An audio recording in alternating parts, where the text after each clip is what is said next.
क्या एआई आंध्र प्रदेश को भारत का स्मार्ट फार्मिंग हब बना सकता है? जी हाँ, सवाल है।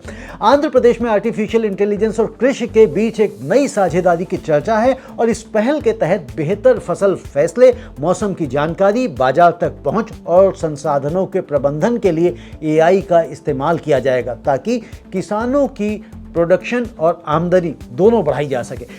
ये क्यों हुआ है? दोस्तों, भारत में खेती लंबे समय से मौसम की अनिश्चितता, संसाधनों की सीमित उपलब्धता और बाजार तक सीमित पहुंच जैसी चुनौतियों से जूझती रही है।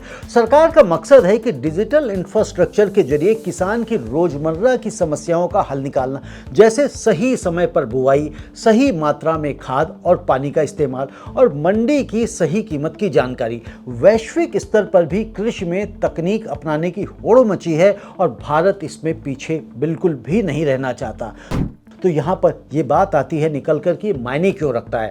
तो दोस्तों, किसानों के लिए इसका मतलब साफ है कि बेहतर फैसले और कम नुकसान।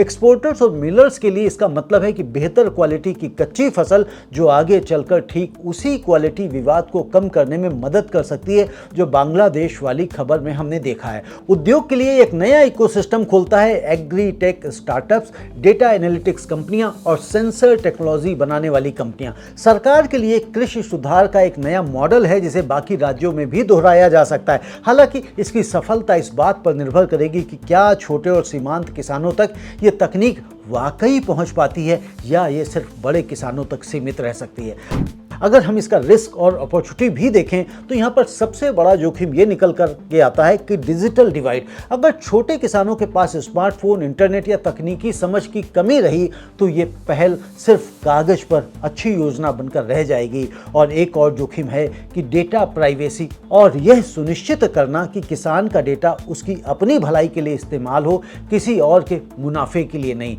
लेकिन अवसर बहुत बड़ा है। अगर ये मॉडल सफल होता है तो आंध्र प्रदेश बाकी राज्यों के लिए एक ब्लूप्रिंट बन सकता है और भारत में खेती में तकनीक अपनाने के मामले में वैश्विक मिसाल पेश कर सकता है।